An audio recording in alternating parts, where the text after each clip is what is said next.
जितना भी फल देख पा रहे हैं इसका डबल फल कम से कम लगता है। तो आप मुझे बताइए कि एक टमाटर का पौधा अपने पूरे लाइफ टाइम में कितना फल दे देता हो, कितना केजी फल? ये जैसे अब खर्चे के ऊपर है, अगर पौधे को हम अच्छे से अच्छा खर्चा देंगे, जैसे कि इसमें वाटर सोल्यूबल आता है। आप इसके ग्रोथ के लिए कौन कौन सी दवाई छिड़कते हैं? ग्रोथ के लिए जैसे टॉनिक आता है, पीजीआर आता है, पीजीआर अपना समरस वगैरह, जीवरस, ह्यूमिक एसिड वगैरह सब डालते हैं। जड़ों की ग्रोथ के लिए ह्यूमिक एसिड। और हेलो दोस्तों, अभी मैं जा रहा हूँ एक किसान के पास, वो टमाटर लगाया हुआ अपने खेत में, क्योंकि वो मेरा दोस्त ही है। तो चलते हैं, देखते हैं कि कैसा लगाया है टमाटर और कैसा है, वो ज्ञान देगा आप लोगों को। हम और भी टमाटर वाले किसानों का इंटरव्यू लेते रहेंगे ऐसे ही। अभी ये श्रृंखला जारी हुआ क्योंकि टमाटर का रेट नहीं है, तो एक क्रांति के तौर पे लिया जाएगा ये इंटरव्यू। पहुंचने वाले हैं, ज़्यादा डिस्टेंस नहीं बचा है, तो पहुंच के दिखाते हैं आपको कि कैसा अपना भाई टमाटर लगाया हुआ है। ये अभी पहली बार लगाया है, तो क्या है कि नया किसान है तो प्रोत्साहित करना ज़रूरी है। अभी लड़का है, हमारे ही उम्र का है, तो आप भी सहयोग करेंगे तो अच्छी बात। तो दोस्तों मैं आ गया हूँ, आप मेरे पीछे देख रहे होंगे पूरा टमाटर लगा हुआ है। और ये लड़का नया नया अभी किसान बना, खेती करना शुरू किया है। क्या है कि यार जॉब तो मिल नहीं रहा, तो खेती ही से ही कुछ करते हैं, खेती करते हैं। ये तो अपना करता था स्टार्टिंग में, शुरू में कुछ करता था, तो अभी प्रोफेशनली तौर पे मतलब प्योर किसान बन चुका है ये, और खेती किया। पहली बार टमाटर लगाया बेचारा, और रेट तो है नहीं इस बार क्योंकि सरकार भी ध्यान नहीं दे रही। अभी अगर टमाटर का रेट आ जाए तो न्यूज़ चैनल पे, जैसे आज तक हो गया, एबीपी न्यूज़ हो गया, ये सब पे दिखाने लगा कि जनता पिस रही है, टमाटर इतना महंगा हो गया है, प्याज इतना महंगा हो गया है। और जब इस टमाटर और प्याज का रेट नहीं रहता है तो ये लोग एकदम अपनी आंखें बंद कर लेते हैं। तो ये गलत है, मतलब दोनों सूरतों में आप किसान का ही जान लेने पे तुले हुए हैं। तो आइए हम देखते हैं, और ये बताएगा आपको कि टमाटर की खेती कैसे करनी चाहिए। नया नया किसान है, इससे भी हम अपन संपर्क करते हैं, बताएंगे, और आपको एक्सपीरियंस वाले जो किसान हैं उनसे भी हम मिलाएंगे। तो आइए देखते हैं और मिलते हैं इनसे। मैं मिलाता हूँ, ये है अपना भाई किसान जो बना है, दोस्त है मेरा मतलब दोस्त है, और खेती करना शुरू किया है, पहली बार खेती किया है। तो चलो, तो ये देखिए टमाटर लगा हुआ है दोस्तों, फल तो अच्छा है। यहाँ क्या है, थोड़ी पानी की समस्या है, ड्राई बेल्ट है, और ड्राई बेल्ट होने की वजह से यहाँ का पानी लेवल थोड़ा कम हो गया है, तो इसलिए इसमें पानी एक्चुअली चला नहीं पाए हम लोग। नहीं तो इसमें और अभी और जैसे जितना भी फल दिख रहा है आप लोगों को, ये देखिए पका हुआ दिख रहा है, और भी है, और भी फल लगने की संभावना है इसमें, लेकिन ड्राई बेल्ट होने की वजह से पानी लेवल डाउन हो गया है, तो पानी चलाना मुश्किल है। तो इसलिए पानी डाल देते अगर अपन इसमें, तो ये और भी मतलब फल सकता है। हाँ, ये अभी और भी ग्रो करता है, इसमें से कल्ले आते हैं, जैसे ये कल्ला आ रहा है, इसमें और भी ये मोटा होता है, इसमें खाद दवाई डालते हैं, तो ये क्या है, जैसे इसमें और फल आते, कंचे आते, फूल आते। अभी तो समय है, ठंडी का समय है, ठंडी के समय में फल की सेटिंग अच्छी होती है। तो आपको क्या लगता है इस बार तो ठंडी ज़्यादा है नहीं? ठंडी ज़्यादा नहीं है भाई, इसलिए इस बार का जो है मौसम भाई, अपना जो बारिश जब से बंद है तब से बारिश कभी हुई नहीं है, इसकी वजह से पानी का लेवल इस साल बहुत ज़्यादा डाउन है। ये देखिए फसल तो बहुत अच्छी है, और रेट का जो आप देख ही रहे हो, 1-2 रुपये किलो भी कोई नहीं पूछ रहा है, बाकी तो सब ऐसे ही चल रहा है भाई। तो आप ये बताइए कि आपने इसको कब लगाया था? ये हमने इसको टीपी करवाया था, टीपी मतलब ट्रांसप्लांट कराया था हमने, जैसे नर्सरी से थरा ला के या फिर जैसे घर पे भी डाल के।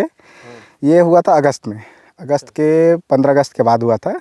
तो इसकी रोपाई कब किए थे आप? 15 अगस्त के बाद। 15 अगस्त के बाद? हाँ, और इसका बीज जो है डाल देते हैं, 15-20 दिन लगता है उसको ग्रो होने में। 15-20 दिन में ग्रो हो जाता है, उसके बाद अपन मौसम देख के, अच्छा बारिश हो रहा है, लगाने लायक है, मौसम को देखते हुए अपन ट्रांसप्लांट इसको कराते हैं, जैसे नर्सरी से उखाड़ के इसको यहाँ खेत में। अच्छा। हाँ। तो जब आप पहली बार इसको लगाए थे तो कितने दिनों बाद फिर दोबारा आपको पानी देना पड़ा था? ये देखिए, ये टमाटर है लेट वाला, ये है सेमिनिस का अभिलाष टमाटर है। अच्छा। और इसकी जो प्रोडक्शन रेट है, मतलब कम से कम 70 दिन की है, 68 से 70 दिन, 75 दिन। मतलब लेट वैरायटी का टमाटर है। और भी टमाटर है, उधर है अपना अर्ली टमाटर लगा हुआ है। अच्छा, उधर साइड में? हाँ, और इधर भी 1-2 डोली में लगा हुआ है अर्ली टमाटर। वो भी ठीक है, लेकिन अब ये लेट होने की वजह से थोड़ा प्रोडक्शन अब इस साल रेट ना होने की वजह से बहुत दिक्कत हो रहा है। अच्छा। तो आप इसके ग्रोथ के लिए कौन कौन सी दवाई छिड़कते हैं? ग्रोथ के लिए जैसे टॉनिक आता है, पीजीआर आता है, पीजीआर अपना समरस वगैरह, जीवरस, ह्यूमिक एसिड वगैरह सब डालते हैं। जड़ों की ग्रोथ के लिए ह्यूमिक एसिड, और फूल वूल और पत्ते की ग्रोथ के लिए एग्रोमिन मैक्स नाम से आता है। अच्छा। टॉनिक आता है, छिड़काव करने के लिए भी आता है, दानेदार में भी आता है ग्रेनुअल्स। हाँ। तो उसको खाद में मिला के भी अपन बेसल डोज जब इसमें भरते हैं, हाँ। जैसे 20-25 दिन का पौधा हो गया, उसके बाद 25 दिन 30 दिन में इसमें बेसल डोज डालते हैं, उसमें भी डाल सकते हैं। तो आप अब तो मिट्टी चढ़ाते होंगे टमाटर पे, जैसे टमाटर छोटा छोटा पौधा रहता है तो उस पर मिट्टी भी चढ़ाना रहता है। हाँ, वो खाद डालना क्या तो है कैसे, कितने उसमें दिनों में करते हैं? 25-30 दिन जैसा मौसम मिल जाए, हाँ। 25-30 दिन 35 दिन, जैसे उसकी कोड़ाई होती है, या तो आपके पास ट्रैक्टर है तो कर दीजिए, हाँ। नहीं तो फिर आप लेबर हैं, लेबर से कुदारी से करवा के उसके बाद इसमें बेसल डोज डाल के फिर मिट्टी खिंचवा देते हैं हम लोग। अच्छा। हाँ, तो आपका पूरा कितना एकड़ में आप टमाटर लगाए हैं? ये है 7 एकड़ करीब। 7 एकड़। हाँ। 7 एकड़ में कितना आपके वर्कर यूज़ करते हैं आप? 7 एकड़ में है, 4-5 वर्कर हैं। अच्छा, तो आप भी लगे रहते हैं दिन भर? हाँ हाँ, हम भी साथ में लगे रहते हैं, तभी पॉसिबल है, नहीं तो वर्कर के भरोसे छोड़े तो फिर बंटाधार हो जाएगा। ये बात हाँ। तो सही है।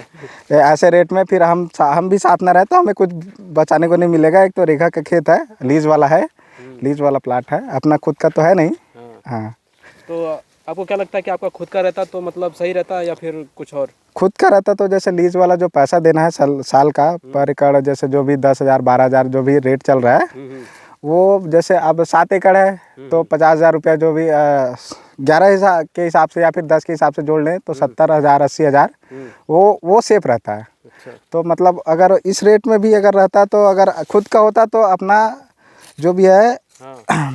ले दे के बराबर होने की संभावना थी। हाँ। लेकिन इस साल तो ये लीज जो कि लीज वाला खेत है, हाँ। तो मुश्किल लग रहा है ऐसा रेट रहा तो। इतना सब कुछ तो पता चल गया, लागत के बारे में बताइए कुछ। लागत का क्या है भाई, जैसे अब लागत तो बहुत ज़्यादा लग रही है, अब तो पहले के मुकाबले बहुत ज़्यादा अपेक्षा, मतलब खादों का रेट बढ़ गया है। डीएपी मिल रही है 1400-1500 रुपये बोरी। मैंने सुना है कि जो खाद मिलता है उस पर भी जीएसटी लगा हुआ है। हाँ, जीएसटी बिल्कुल भरपूर लगा हुआ है। और कुछ लोग तो जो ऐसे दुकानदार हैं जो प्राइवेट वाले हैं, हाँ। हाँ। वो लोग मतलब काफ़ी ज़्यादा दाम में दे रहे हैं। जैसे कि अब यूरिया का रेट है 266 रुपये सरकारी रेट है। हाँ। उसको आप दुकान पे लेने जाओगे तो कोई 300 बेच रहा है, कोई 350, कोई 400, कोई 500। अगर धान का सीज़न चल रहा है तो शॉर्टेज होता है तो लोग 500 550 में बेच रहे हैं। तो वैसे में खाद लाना बहुत मुश्किल हो जा रहा है, खर्चे बहुत बढ़ गए हैं। मतलब ये है कि आप और सरकार भी लूट रही है, दुकानदार भी लूट रहा है, फिर भी आप बचत में बिल्कुल। नहीं हैं। और इसमें जो भी रासायनिक दवाएं लग रही है, जैविक दवाएं लग रही है, हाँ। हाँ। जो भी फूल फल की दवाएं आती है, उनका भी रेट पहले की अपेक्षा इस साल बहुत ज़्यादा बढ़ा हुआ है। जैसे पहले जो दवाई 400 में मिलती थी वो आज 550 में मिल रही है, जो 500 में मिलती थी वो 700-800 में मिल रही है। मतलब काफ़ी ज़्यादा, मतलब बहुत ज़्यादा रेट बढ़ा हुआ है।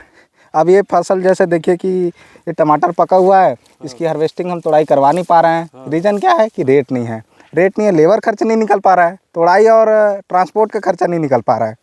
तो अभी मार्केट में क्या रेट चल रहा है इसका? अभी मार्केट में वही, मतलब कैरेट हिसाब जा रहा है 25-30 रुपया, 20 रुपया, मतलब 1 रुपये किलो भी कोई पूछ नहीं रहा है दुकानदार। तो एक कैरेट में कितना किलो आता होगा? ये 20-25 किलो 22 किलो जैसे कैरेट है वैसे क्षमता के हिसाब से आता है। कैरेट के हिसाब से रहता है। हाँ, और कैरेट के हिसाब से ही वहाँ बिकता है। तो उसकी जो है बहुत हालत ख़राब है। मतलब किसान बहुत ज़्यादा ट्रबल में है। बिल्कुल। इसमें जो है देखिए पौधा तो बहुत स्वस्थ है, लेकिन अगर इसमें अगर पानी का लेवल डाउन नहीं होता तो ये अभी और जितना आप फल देख पा रहे हैं, देखिए जितना भी फल देख पा रहे हैं इसका डबल फल कम से कम लगता है। तो आप मुझे बताइए कि एक टमाटर का पौधा अपने पूरे लाइफ टाइम में कितना फल दे देता हो, कितना केजी फल? ये जैसे अब खर्चे के ऊपर है। अगर पौधे को हम अच्छे से अच्छा खर्चा देंगे, जैसे कि इसमें वाटर सोल्यूबल आता है, टॉनिक आ गया, एग्रोमिन मैक्स आ गया, समरस जीवरस जो भी डाल रहे हैं, परमानेंट रेगुलरली डालते रहें तो एक पौधा 5 से 7 किलो 8 किलो, अगर और भी बाद में भी और जैसे बेसल डोज इसमें डाल के थोड़ी पानी चलाते हैं तो और 2-4 किलो फल जाता है। मतलब मैक्सिमम अगर आप चाहें एक पौधे से कम 8 किलो 9 किलो 10 किलो तक फल ले सकते हैं। हाँ, वो खर्चे के ऊपर डिपेंड करता है। लेकिन ये ऐसे हालत अगर रहा तो क्या खर्चा करेगा, न बचत है, न लेबर खर्चा आ पा रहा है, न तोड़ाई खर्चा आ रहा है, तो कोई मतलब है नहीं डबल खर्चा करने से। वाटर लेवल डाउन है। तो ये जो वाटर लेवल आप बोल रहे थे, पहले ही बोले आपकी ये एरिया पूरा ड्राई है। हाँ, ड्राई बेल्ट है। तो ड्राई क्यों हो गया एरिया, कुछ बता सकते हैं? ये एरिया जैसे ड्राई बेल्ट में मतलब कुछ एरिया होता है, जैसे कि ड्राई बेल्ट होता है, वहाँ पानी की कमी अधिकतर हर समय पानी की कमी रहती है, हर साल यही होता है। लेकिन इस साल कुछ ज़्यादा ही है इधर ड्राई बेल्ट के मतलब नाम से। वाटर लेवल बहुत पहले डाउन हो चुका है। हर साल तो ये अपना इधर जो बोर है मतलब पंप है, वो करीब करीब जनवरी तक चले जाता था पानी उसका, तो एक सीज़न का फसल आराम से हो जाता था। लेकिन इस साल क्या है, ये दिसंबर भी नहीं पहुंचा था, तब से डाउन हो गया है। हमने पूरी पाइप सब जो सिस्टम है पानी देने का सारा बंद कर दिया है। तो मतलब अब ये है कि आपने जब जो पानी दिया था आखिरी, उसी के भरोसे है। हाँ बस, कभी भी सूख सकता है पौधा। जी बिल्कुल। अपने हिसाब से हाँ, सूखते रहेगा। अगर ऐसा ही मौसम रहा, कभी बारिश ना हुई, हर साल तो 2-3 बारिश हो जाती थी तो पौधे में नमी बनी रहती थी, पौधा स्वस्थ रहता था। थोड़ी बहुत दवाई चला दो तो पौधा स्वस्थ रहता था। बीमारी थोड़ी बहुत आ रही है तो हल्की फुल्की दवाई चलाती थे। बाकी तो अगर ऐसा रहा, मौसम भी साथ नहीं दे रहा है, तो ऐसा रहा तो ज़्यादा से ज़्यादा 15-20 दिन और ज़िंदा रहेगा, या महीने भर रहेगा। उसके बाद तो फिर ख़त्म हो जाना है, सूख जाएगा, ना हार्वेस्टिंग हो जाएगी। पूरा ये जो आप फल देख रहे हैं ना, जैसे ये आप फल देख रहे हैं, ये देख रहे हैं फल, ये सारे लूज पड़ जाएंगे पक के। इतना ही छोटे साइज़ तो बढ़ेगा नहीं, क्योंकि पानी की कमी हो जाएगी। तो ये सारे लूज हो जाएंगे, पक जाएंगे, और इसका कोई रेट भाव मिलेगा नहीं। जब अभी के हिसाब से आप देख लीजिए, जैसे कि ये पका हुआ है, ये पका हुआ है, इसका रेट जैसे 1 रुपये किलो कोई नहीं पूछ रहा है, ऐसा फल है। तो ऐसा अगर फल पकेगा, ऐसा फल पकेगा तो इसका कौन पूछेगा? कोई नहीं पूछेगा। तो यही है भाई। तो हमें आपसे बात करके अच्छा लगा, और हम आपसे और मिलते रहेंगे, और दूसरी फसल को लेकर मिलते रहेंगे। ठीक है, तो ठीक है, धन्यवाद। जी जी भाई, एकदम बिल्कुल धन्यवाद दोस्त। तो दोस्तों, आप लोगों ने सुना, और किसान की हालत भी सुन लिया, दवाई भी सुना, अपने खाद का रेट भी सुना, सब कुछ सुन लिया आप लोगों ने। तो आप इस वीडियो को लाइक कीजिए, शेयर कीजिए, मेरे चैनल को सब्सक्राइब कीजिए, ताकि और भी वीडियोस में ऐसा लाता रहूँ आप लोगों के पास, और भी किसानों से मिलता रहूँ, क्योंकि मैं खुद भी एक किसान हूँ। आप लोगों को तो पहले ही अपना फार्म हाउस दिखा चुका हूँ। तो मिलते हैं अगले वीडियो में, तब तक के लिए जय श्री राम।